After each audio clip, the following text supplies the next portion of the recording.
Hello friends, how are you? So welcome to code codes YouTube channel. और आज हम लोग पढ़ने वाले हैं principles of micro service. Most important topic है इंटरव्यू के पर्सपेक्टिव से।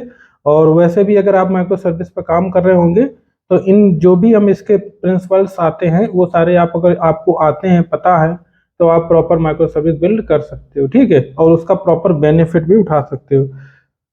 सो अब हम लोग स्टार्ट करने वाले हैं। देखो, माइक्रो सर्विस के प्रिंसिपल, इसमें बहुत सारी चीज़ें आपको मैं काफ़ी पहले बता चुका हूँ, बट फिर भी क्योंकि इंटरव्यू के लिए हमारा प्रिंसिपल्स ऑफ माइक्रो सर्विस अगर आप पूछा जाता है ऐसे करके, तो आप उसके अंदर क्या क्या चीज़ें बता सकते हो, ठीक, क्या क्या इसके रूल्स होते हैं माइक्रो सर्विस के, जिनको फॉलो करके हम प्रॉपर माइक्रो सर्विस को बिल्ड कर सकते हैं, ठीक है।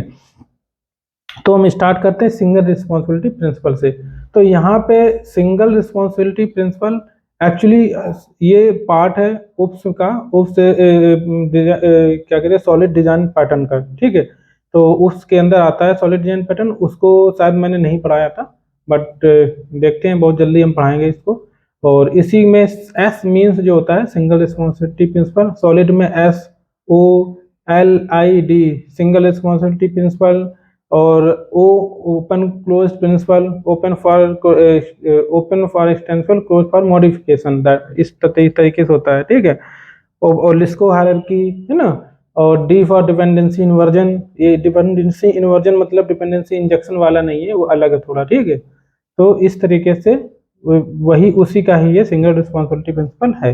अब यहाँ पे देखो, सिंगल रिस्पॉन्सिबिलिटी प्रिंसिपल को तो ये क्यों बोला गया है, इसका मतलब है, देखो उप्स में क्या, हम पहले उप्स के बारे में बता देते हैं। उप्स में जो हमारा सिंगल रिस्पॉन्सिबिलिटी प्रिंसिपल होता है, तो उसमें क्या होता है कि कोई हम क्लास मॉडल कोई डिजाइन करते हैं, तो उसमें हम मोस्टली ज़्यादा से ज़्यादा हम रखते हैं एक टाइप का काम होना चाहिए, ठीक है। उसमें ऐसे नहीं है कि अलग अलग टाइप, मतलब कुछ रिलेटेड काम होना चाहिए। जैसे कि एग्जांपल में इम्प्लॉय से रिलेटेड अगर हम काम कर रहे हैं कि इम्प्लॉय गेट करना है हमें, एम्प्लॉय, मान लो आपको कंट्रोल, मैंने आपको काम जो कराया था सर्विस लेयर था, हमारा कंट्रोलर लेयर था, फिर डीओ लेयर था, ठीक है। Micro service sorry spring boot का जो प्रोजेक्ट बनाया उसमें हमने इम्प्लॉय सर्विस लेयर जो थी, क्लास थी, एक मॉडल क्लास थी हमारी, उसमें हमने क्या लिखा था, add employee, get employee, delete employee, मतलब इसी एम्प्लॉय को, एम्प्लॉय एक तरीके से टेबल के रिगार्डिंग ही सारा काम किया था, मतलब एक जो टेबल है उसके अकॉर्डिंग ही हमने सारा काम किया हुआ था, चाहे आप ऐड करवाओ, चाहे डिलीट करवाओ, चाहे मॉडिफाई करवाओ, कुछ भी करवाओ, ठीक है। बट अगर उसके बाय द वे हमने उसको प्रॉपर अभी भी इंटरफेस का यूज नहीं किया था, जबकि स्प्रिंग बूट में मोस्टली इंटरफेस का यूज करते हैं। इंटरफेस में मेथड डिक्लेयर करो, जो भी मेथड है उनको सारा सर्विस में इम्प्लीमेंटेशन करवा लो, ठीक है। सर्विस IMPL बनाओ, इंटरफेस बनाओ, उसको फिर इंटरफेस को इम्प्लीमेंट करवा लो, ठीक है। तो वो इस तरीके से मैंने अभी नहीं किया था, बट आगे चल के हम करेंगे प्रॉपरली, ठीक है। क्योंकि इंडिपेंडेंसी को इंजेक्ट जो हम करवाते हैं, अगर इंटरफेस के थ्रू करवाते हो तो ज़्यादा अच्छा रहता है, ठीक है। तो क्योंकि अगर आप मल्टीपल इम्प्लीमेंटेशन है आपको, तो आप इजीली उसको इंजेक्ट करवा सकते हो इस तरीके से, ठीक है। तो यहाँ पे वहाँ पे हम लोग क्या किया था, सिंगल सिंगल, अगर मान लो वही जो क्लास थी उसमें आप ऐसा कर देते कि और कोई रिस्पॉन्सिबिलिटी देते सिंगल, और यहाँ पे हमने सिंगल टाइप की रिस्पॉन्सिबिलिटी दी थी, है ना। अब दूसरी टाइप और कुछ दे सकते थे, मान लो हमें ईमेल सेंड करना था, ठीक है, तो सेंड ईमेल करके भी उसी में कर देते, है ना। या फिर हम और भी कुछ हो सकता था, मान लो अलग टाइप का, मतलब एम्प्लॉय टेबल से रिलेटेड नहीं होता, और कोई टेबल, जैसे कि मान लो आपको वहां पे हमने कोई अदर डेटाबेस से इंटर, मान लो ऑर्डर या एम्प्लॉय का लीव एक तरीके से, ठीक है, लीव इन्फो हमने उसी में कर दिया होता है, एम्प्लॉय की लीव कितनी, leave info, leave management system के लिए भी उसी में डाल देते, ठीक है, कि get employee leave info, employee leave, ठीक है। और ऐसा करके कोई मेथड और बना देते, तो ये फिर मल्टीपल रिस्पॉन्सिबिलिटीज की हो जाते हैं उस क्लास में, ठीक है। तो वो फिर सिंगल रिस्पॉन्सिबल नहीं रहता। अब उसमें प्रॉब्लम क्या आता है कि अगर मान लो बाई चांस आगे चल के ईमेल, मान लो ये सेंड का आपने बना लिया, ठीक है। ईमेल सेंड का आपने बना लिया, तो मान लो आगे चल के आपने ईमेल के मल्टीपल कैटेगरी, ईमेल सेंड के लिए भी आपने के पास में कोई रिक्वायरमेंट आ गई, मल्टीपल टाइप की ईमेल सेंड करना है, ठीक, उसमें कैटेगरी अगर बढ़ गई ज़्यादा, ठीक है। अभी तो सिंगल थे था कि आपको सिर्फ एक तरीके से सिंगल ईमेल को भेजना सिंपली, ठीक है। उसी क्योंकि उसका सिंपल एक वन टाइप का इम्प्लीमेंटेशन था, हो सकता है उसके multiple category, text format, HTML format या और अदर अदर फॉर्मेट में आपको मेल भेजना पड़ सकता था, ठीक है। तो इम्प्लीमेंटेशन उसके चेंज हो जाते, मल्टीपल टाइप के हो जाते, तो उसको एक्सटेंड करना काफ़ी डिफिकल्ट हो जाता, ठीक है। तो इस वजह से वहाँ पे अब उस आप सेपरेट क्या करो, ईमेल सेंडर एक अलग इंटरफेस बना लो, उसके थ्रू मल्टीपल टाइप की ईमेल सेंडर्स बना लो, ठीक, इंप्लीमेंट करवा लो, तो वो कितना अच्छा रहेगा। तो इस तरीके से लूजली कपल भी हो जाएगा एक तरीके से, ठीक है, और सिंगल रिस्पॉन्सिबल भी हो जाएगा, है ना। तो ये हमारा सिंगल रिस्पॉन्सिबिलिटी प्रिंसिपल होता है, वही इसमें भी होता है, ठीक है। अब यहाँ पे जैसे कि हम लोग एक क्या करें, यहाँ पे अब हमारा सर्विस चूंकि बना, वहाँ पे सिर्फ एक क्लास उप्स की बात कर रहे थे क्योंकि क्लास उसमें आ जा रहा था, मॉडल आ जा रहा था, ठीक है, ठीक। यहाँ पे क्या है, यहाँ पे हम लोग काम कर रहे हैं single responsibility for service building, ठीक है। तो सर्विस जो हम बनाते हैं उसको सिंगल रिस्पॉन्सिबल बना रखना है, ठीक है। कैसे कि मान लो आपने कोई ई कॉमर्स का एग्जांपल लेते हैं, आपने कोई कार्ट का सर्विस बनाया, कार्ट सर्विस बना लिया, ठीक। तो उसमें आप सिर्फ कार्ड को मैनेज कर रहे हो, अगर कोई ऐड करना है आइटम कार्ड में वो हो जाएगा, या आइटम डिलीट करना है वो हो जाएगा, या आपको कार्ड व्यू कराना है, ठीक है, तो वो हो जाएगा। ऐसा करके मतलब कार्ड से रिलेटेड आपके काम हो रहा है, ठीक। अब उसी में अब वहां पे कार्ड में ही अगर देखा जाए तो कार्ड में अगर कोई पर्टिकुलर आइटम है उसका हो सकता है वहां पे कुछ और भी इंफॉर्मेशन दी होगी, ठीक है। जैसे कि मान लो कार्ड थोड़ा बहुत ज़्यादा डिस्क्रिप्शन नहीं होता, पर थोड़ा बहुत कार्ड जो आइटम होता है उसका डिस्क्रिप्शन भी होता है, या उसका डिलीवरी टाइम भी होता है कि कितने दिन में डिलीवर हो जाएगा, ठीक है। ऐसे करके कुछ उसके सामने और दिया जाता है ना। तो इसका मतलब है कि उसमें सिर्फ और सिर्फ कार्ड से रिलेटेड चीजें, आइटम से रिलेटेड चीजें होनी चाहिए, ठीक है, कि आइटम ऐड कर लिया, डिलीट कर लिया, है ना। तो अगर उसके साथ साथ में अगर आप ये चाहते हो कि नहीं नहीं आइटम की जो क्या कहते हैं जो डिस्क्रिप्शन निकालना है, ठीक है, आइटम का जो डिस्क्रिप्शन निकालना है, या फिर आपका कोई और ही बिल्कुल अलग डिफरेंट टाइप का काम, जैसे कि हमारा हो गया एक तरीके से बुक नाउ करके हो गया, ठीक है, या बुक ऑर्डर क्रिएट ऑर्डर करके हो गया, ठीक है। तो वो ऑर्डर सर्विस हो गया, तो ऑर्डर सर्विस भी उसी में अगर ऐड कर दोगे तो फिर थोड़ा प्रॉब्लम आ जाएगा, ठीक है, क्योंकि फिर उसको क्या होता है कि उस अगर ऑर्डर सर्विस की कोई और रिक्वायरमेंट है, ठीक है, तो या उसको कोई और भी बंदा मल्टीपल कॉल कर रहे हैं, तो ऐसे करके तो इस तरीके का आपको नहीं बनाना है। कि आपने अगर बनाया ऑर्डर सर्विस है तो स्पेसिफिक टू ऑर्डर होना चाहिए अलग सेपरेट, और अगर आपने बनाया कार्ड सर्विस तो स्पेसिफिक टू कार्ड होना चाहिए, और या पेमेंट सर्विस है तो अलग पेमेंट का काम ही केवल होना चाहिए, उसको ये नहीं कि पेमेंट सर्विस ऑर्डर सर्विस को मिक्स कर दिया। अब डिपेंड करता है, देखो यहाँ पे चीजें ये भी डिपेंड करता है कि आपने सर्विस को ब्रेक कैसे किया है, ठीक। वो चीज हम लोग आगे पढ़ेंगे कि कितने तरीके से हम सर्विस को ब्रेक कर सकते हैं, मतलब सर्विस के हम कैसे डिसाइड कर सकते हैं कि इस सर्विस में क्या होना चाहिए क्या नहीं होना चाहिए, ठीक। बिजनेस अपनी रिक्वायरमेंट के बेसिस पे डोमेन ड्रिवन डिजाइन के थ्रू आप डिसाइड कर सकते हो, बहुत से तरीके होते हैं, ठीक है। तो ये कुल मिला ज्यादातर, लेकिन आपको फोकस करना है कि सिंगल रिस्पॉन्सिबिलिटी होनी चाहिए एक माइक्रो सर्विस की, मल्टीपल रिस्पॉन्सिबिलिटीज नहीं देना है आपको उस, ठीक है। तो ये चीज यहाँ पे होती है। इसके बाद में आता है, यहाँ पे आप देख सकते हो, पढ़ लेना। At no point in time one service should have more than one responsibility, है ना। ऑर्डर मैनेजमेंट उसी में डाल दिया, और अपने कार्ड्स मैनेजमेंट उसी में डाल दिया, ठीक है। प्रोडक्ट डिस्क्रिप्शन चाहिए, प्रोडक्ट का डिटेल चाहिए, वो भी उसी में डाल दिया, तो फिर माइक्रो सर्विस का मतलब ही नहीं रहा फिर वो, है ना। क्यों उसमें प्रॉब्लम, और क्या क्या प्रॉब्लम आ सकता है, क्योंकि आपको मान लो मैंने हालांकि काफी एक्सप्लेन कर दिया कि मान लो कार्ट में बंदे कम जाते हैं, ठीक है, उसको स्केल करने की जरूरत नहीं है। बट प्रोडक्ट डिस्क्रिप्शन जहाँ से आता है, प्रोडक्ट डिटेल पेज होता है, उसमें बहुत ज्यादा बंदे आते हैं, ठीक है। तो उसको क्या करना है कि उसको आपको स्केल ज्यादा करना पड़ता है। ऑर्डर जो क्रिएट ऑर्डर होता है बुक नाउ करके बाद में जाता है, जहाँ हम लोग नेक्स्ट स्टेप पे जाते हैं, वहां तक पहुंचने में और बंदे कम जाते हैं, तो उसको स्केल नहीं करना है। आपने अगर एक ही जगह डाल रखा है तो फालतू में उसको भी स्केल करना पड़ेगा, रिसोर्स आपके फालतू में वेस्ट होंगे, है ना, जबकि उसकी कोई जरूरत ही नहीं थी। तो इसीलिए तो सर्विस हम लोग ब्रेक करते हैं अलग अलग माइक्रो सर्विस में, उसका रीजन मैं ऑलरेडी बता चुका हूँ, ठीक है।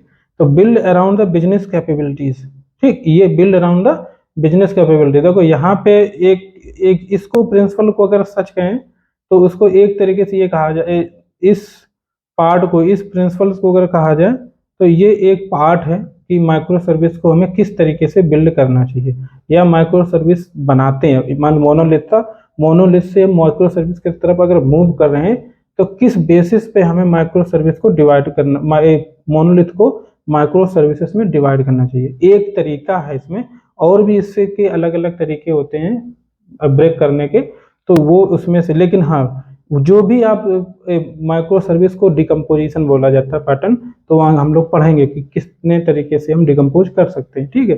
बट अगर सभी में जो कोई भी डिकम्पोजिशन तरीका आप यूज करोगे, और उसमें ये जरूर होना चाहिए कि जो हमारा बिजनेस है वो रिक्वायरमेंट हमारी लगभग पूरी हो जाए, ठीक है, एक माइक्रो सर्विस के थ्रू। वही इसमें दिया गया है, ठीक। और एक बार पढ़ लेते हैं। Micro service should focus on certain business function and ensure that it helps in getting things done. Micro service shell never restrict itself adopting new technology, ठीक। ऐसा कोई भी माइक्रो सर्विस है, अगर आपने प्रॉपर माइक्रो सर्विस अगर हम बना रहे हैं, जैसे कि मैंने उसी में ही बताया कि ऑर्डर को आपको प्रोडक्ट लिस्टिंग पेज जो हमारा होता है वो पेज अगर बनाना है, ठीक है, तो वो हम उसमें हो सकता है मुझे अलग अलग टेक्नोलॉजी की जरूरत पड़ जाए, या प्रोडक्ट डिस्क्रिप्शन पेज है उसमें हमें अलग हो सकता है टेक्नोलॉजी, या डेटाबेस अलग डेटाबेस के थ्रू हम अगर उसको बना रहे हैं तो अच्छा परफॉर्म करे, ठीक है। तो ये हमारे पास कुछ चॉइसेस के ऑप्शन होने चाहिए, कि ये नहीं कि आपको एक ही वही जावा में आप बना रहे तो जावा ही यूज करना है इसके लिए भी, ठीक। अब मान लो यहाँ पे अगर एग्जांपल में कि आपने ऑर्डर सर्विस को, है ना, और पीएलपी पेज को एक साथ ही बना रखा होता, तो आपको टेक्नोलॉजी आप बाउंडेड हो जाते एक तरीके से, ठीक है। अब यहाँ पे क्या होता कि अगर ऑर्डर सर्विस आप उस जावा में बना रहे तो फिर पीएलपी पेज भी जावा में ही रहेगा, है ना। तो ये सारी चीजें बाउंडेड नहीं होना चाहिए, रहना चाहिए, आपको रिस्ट्रिक्शन नहीं होनी चाहिए कि हमें इसमें कौन सा यूज करना है। इसीलिए तो इसको हम इस तरीके से ब्रेक करते हैं कि हमारा बिजनेस रिक्वायरमेंट भी पूरी हो जाए, और इसमें हम सेपरेट अगर हम स्पेशल कुछ अलग टेक्नोलॉजी यूज करना चाहते हैं तो यूज कर लें, जिससे हमारा परफॉर्मेंस अच्छा हो जाएगा, ठीक है। आपको मोंगोडीबी यूज करना है इस बेसिस पे तो मोंगोडीबी यूज कर लो, आपको पोस्टग्रेस यूज करना है तो पोस्टग्रेस यूज कर लो, ठीक है। और छोटा रहेगा सर्विस तो दूसरे पार्ट को भी इफेक्ट नहीं करेगा, है ना। तो इसके अलावा और यहाँ पे दिया गया है adopting new technology stack and backend database storage, ठीक है। मेन चीज तो डेटाबेस ही होता है, which is most suitable for the solving the business purpose, ठीक। This is often the constraint when we design monolith application where we try to solve multiple business solutions with some compromises। यही सारा हम लोग वहाँ पे compromise करते हैं, जो कि हम यहाँ पे इजिली इनको हम अलग अलग यूज कर सकते हैं, ठीक है। तो इसके बाद में आता है you build it you own it, ठीक। ये एक प्रिंसिपल है, फॉलो होता है नहीं होता है अलग की बात है, लेकिन हाँ ये भी एक प्रिंसिपल है कि आपने अगर माइक्रो सर्विस बनाया है, जैसे अगर मान लो मैंने कोई कोई कोड लिखा है, आपको खुद पता है, आपने अगर कोड कर रहे होगे, आपने अगर जो कोड लिखा है, कभी कभार तो कुछ ऐसा भी होता है कि हमने लिखा तो हम ही पढ़ सकते हैं ना। तो वही उसी तरीके से हम मान सकते हो कि आपने अगर कोई नहीं, कुछ बंदे कहते हैं कि डॉक्टर ने अगर कुछ लिख दिया तो फिर डॉक्टर ही समझ सकते हो और कोई नहीं समझ सकता, लेकिन ऐसा नहीं, हालांकि ये एग्जाम्पल फिट नहीं बैठेगा। हम लोग जो कोड लिखते हैं, हाँ, हमें अगर हमने जो कोड किया है हम समझ सकते, दूसरा भी समझ सकता है, बट हमने अगर उसको लिखा है, हम उसको 5 मिनट में समझ सकते, उस दूसरे पर जो समझेगा उसको हो सकता है आधा घंटा लग जाए, ठीक है, या 10 मिनट लग जाए, डबल टाइम लग जाए। तो क्यों, मेन चीज तो टाइम का ही यहाँ खेल है, ठीक है। टाइम बढ़ेगा, मायने की कॉस्ट बढ़ेगी, ठीक है। तो ये चीज है इसमें कि आपने अगर इम्प्लीमेंट किया है तो आपको ही ओन करना चाहिए नियमानुसार, क्योंकि आप उसको प्रॉपरली, कोई भी बग आता है तो आप उसको इजीली सॉल्व कर सकते हो। उसी को अगर कोड को किसी दूसरे को चेक करने को कह दिया जाए, बग सॉल्व करने को कह दिया जाए, तो उसको समझना पड़ेगा पूरा का पूरा, ठीक है, तब वो कहीं जाके उसको सॉल्व करेगा, है ना। ये चीजें इसमें हैं।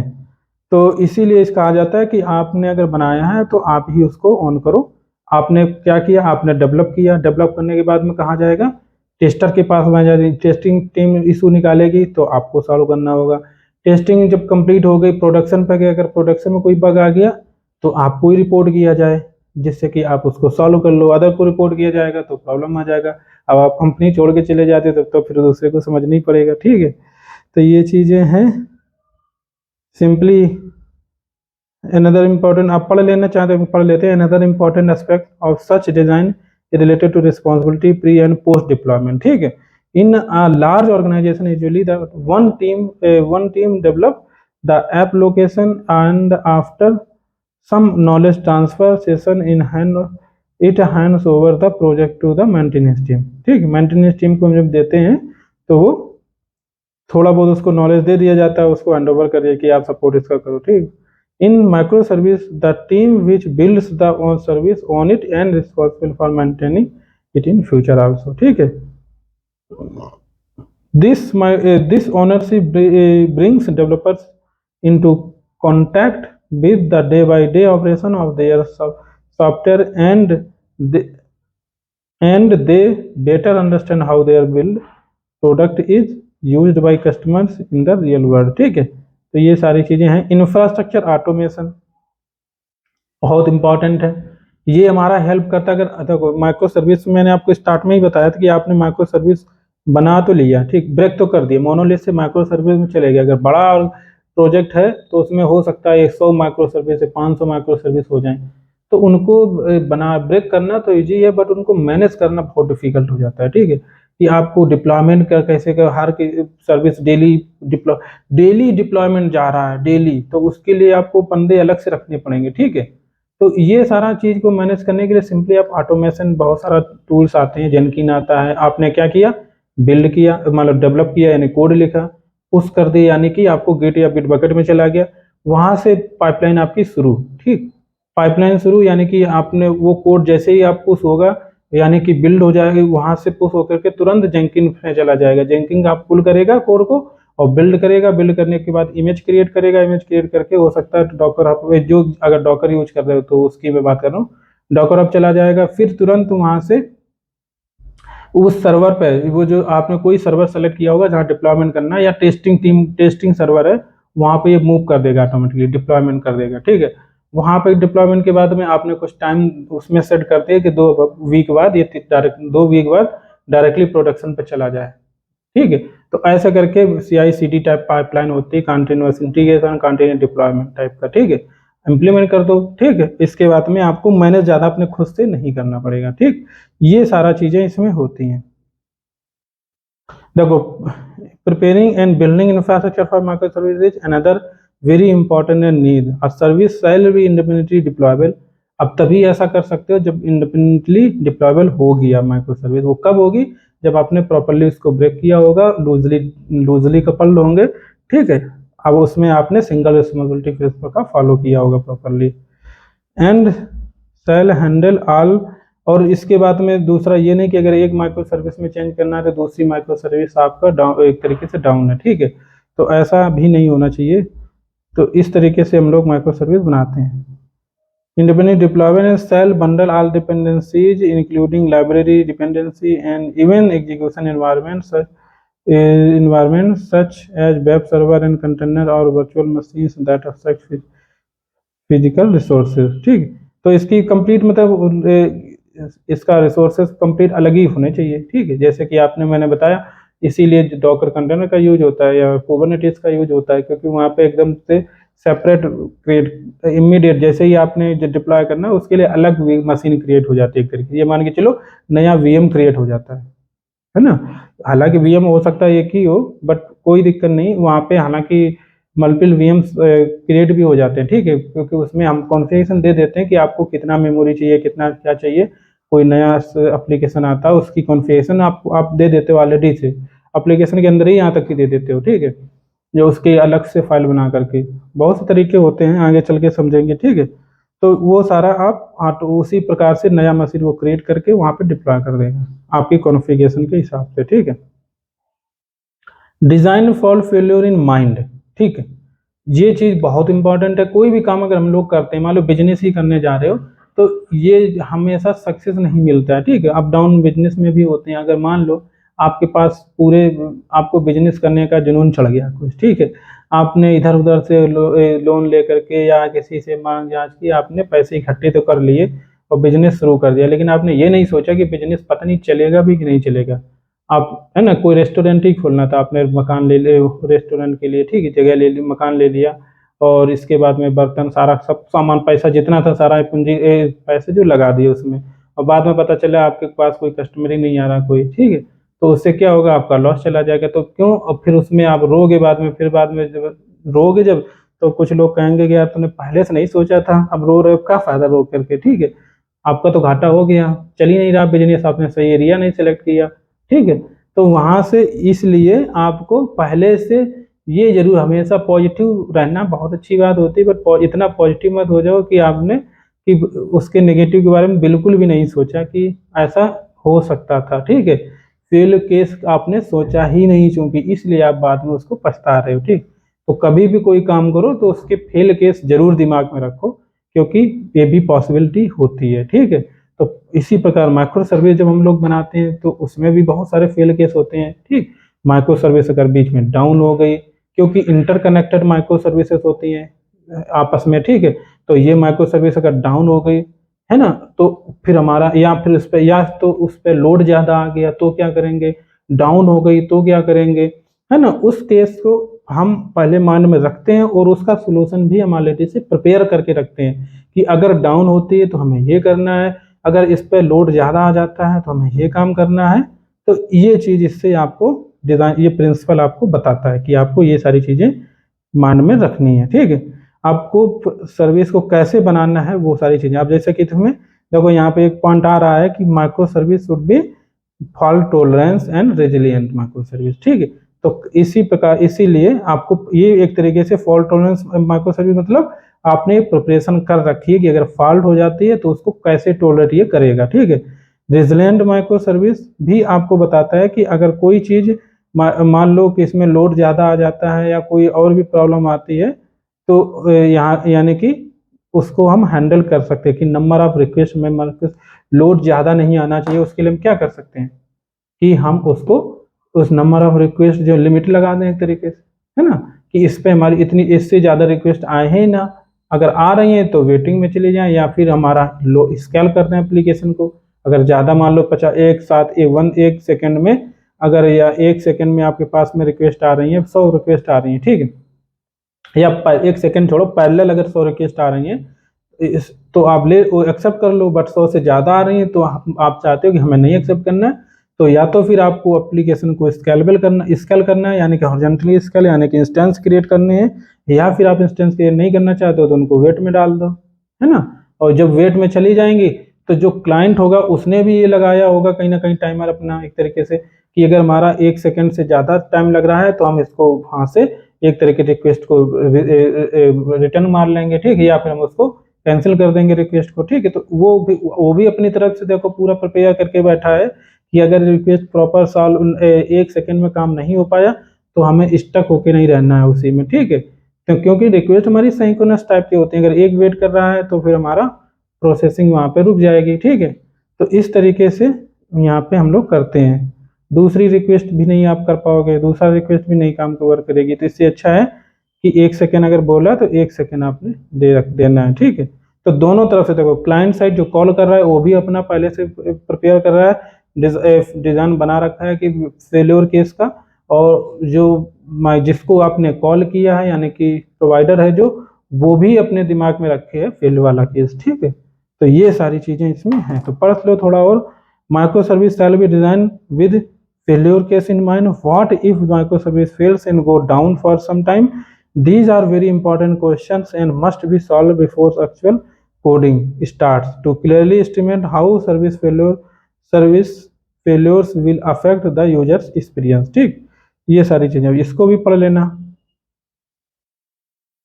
बस अराउंड जो मैंने आपको बताया उसी के आसपास ये घूमेगा। ठीक है, डिप्लॉय इंडिपेंडेंटली, ये चीज तो मैंने आपको, ऑटोमेशन जब करोगे, ठीक, ऑटोमेशन अगर आप यूज कर रहे हो, ऑटोमेशन अगर आप यूज करना चाहते हो तो ये तो श्योर है कि डिप्लॉय इंडिपेंडेंटली होना ही चाहिए, है ना।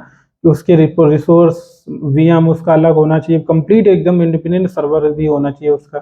तो micro service are platform agnostic, it means we can design and deploy them independently without affecting the other service. ठीक, तो इस तरीके का यहाँ पे ये सारी चीजें होनी चाहिए।